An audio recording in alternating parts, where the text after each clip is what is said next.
जय न राम राम आणि जय सेवालाल। ये वीडियो में अपन economics and educational backwardness of Banjara reality ये टॉपिक के ऊपर आपण बातें करेवा छा। मित्रांनो, तुम्हाला हे माहित आहे का, जेव्हा शिक्षण आणि अर्थव्यवस्था या दोन्ही गोष्टी महागे राहतात ना, तेव्हा संपूर्ण समाज महागे राहतो। आपण समाजात एक सॅड रियालिटी विषयी में बोल रहो छू। शाळा दूर, रिसोर्सेस कमी, वर्षारू ड्रॉप आउट जे रेशो छ जास्तीत जास्त वाढतो जा રહ્યો છે। આપણે છોરી છિજાપુરકન ટેલેન્ટેડ બિલકુલ કમી છે, वो खूप जास्त टॅलेंटेड छ, पण म्हणून योग्य सपोर्ट सिस्टमच भेटरो कोणती। फॉर एक्झाम्पल, एखादी छोरी छिजापुरून डॉक्टर बनेर छ, पण उंदून याडी बाप किंवा समाज जे छ वन कच की बाबा तू स्पोर्ट माही करियर कर, घणे काही बढ़िया स्वत करियर।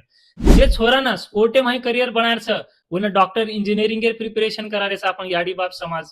जे छिजापुरून आप लेटेस्ट माही जे एआई छ, कंटेंट क्रिएशन छ, रील व्हिडिओ नाकन पण लोक आज खूप जास्त नेक्स्ट लेवलर ग्रो करे छ, आज लाखो करोड़ रुपया भी कमारे छ, पण वो तो याडी बाप सपोर्ट करनी, समाज सपोर्ट करनी की अरे तू रील बन काय करे वाळा छी, રીલ તો બેકાર છે, એમાં કાંઈ જ રહી નહીં વગેરે વગેરે। મારો કહેણો आता આપણે સમાજન યાડી બાપીને એક જ છે કે આપણે छिजापुरे માં ને એક ને એક ટેલેન્ટ શું કોણસી ને કોણસી ઓરો જે કઈ ઇન્ટરેસ્ટ છે વોનો ઉપર કામ કરે દો आणि तम सपोर्ट करो ना। आज ना पूर्ण दुनिया डिजिटल हेगीस तो डिजिटल कार्य माही आपण आवगे सा आंगडी खटकार मोबाईल येतो, आप पूर्ण टचर मोबाईल आवगोस, तो थोड़ा सा उंदून सपोर्ट करो, उंदून जे इंटरेस्ट ओपर काम करे दो आणि तम सपोर्ट किदे तो 100% खूप लवकर सक्सेस ये। आपल्या समाजातील कुटुंबामध्ये जेव्हा इन्कम स्टेबल नसते ना, तर ते पूर्ण जिम्मेदारी त्या मुलाच्या खांद्यावरती येऊन बसते आणि तो जिम्मेदारी पूर्ण करण्यासाठी तो अर्ध्या रस्त्यातच शिक्षण सोडून देतो आणि ते समाजाचे, आई वडिलांची सगळी जिम्मेदारी पूर्ण करण्यासाठी धावत असतो, पळत असतो, मेहनत करत असतो। मग पिढी दर पिढी हे सायकल चालत असते। मग काय, गरिबी, नंतर अशिक्षित, पुन्हा गरिबी, हे सायकल ना चालतच असते।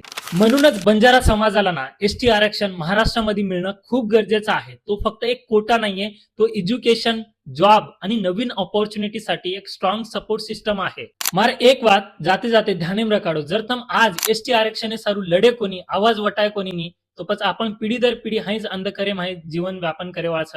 आपण जास्तीत जास्त लोक तांडे व्हायचं, साता तोडेन जावचं, खड्डा खोदेन जावचं, कतरा स्ट्रगल करच यार। तो ही चेंजेस जर आपण सावतो नो, आपण भी छिजापर जास्तीत जास्त नोकरीन लागे तो आपण समाज में सुधारणा ही है, सुधारणा हेगी तो आपण भी विकास ही है आणि खूप साऱ्या गोष्टी जर तमे वाटतो नो, तमार दिले मारो भूत जागू है गणो, तो जास्तीत जास्त लोकून ये वीडियो शेअर करो, जास्तीत जास्त लोकून जागरूक करो आणि 8 एप्रिल 2026 में आझाद मैदान मुंबई आता जास्तीत जास्त लोकसंख्या ती उपस्थित रहो आणि आंदोलन नेक्स्ट लेवल ले जाओ आणि मन फॉलो कर लो आए वाले वीडियो सारी। जय सेवालाल।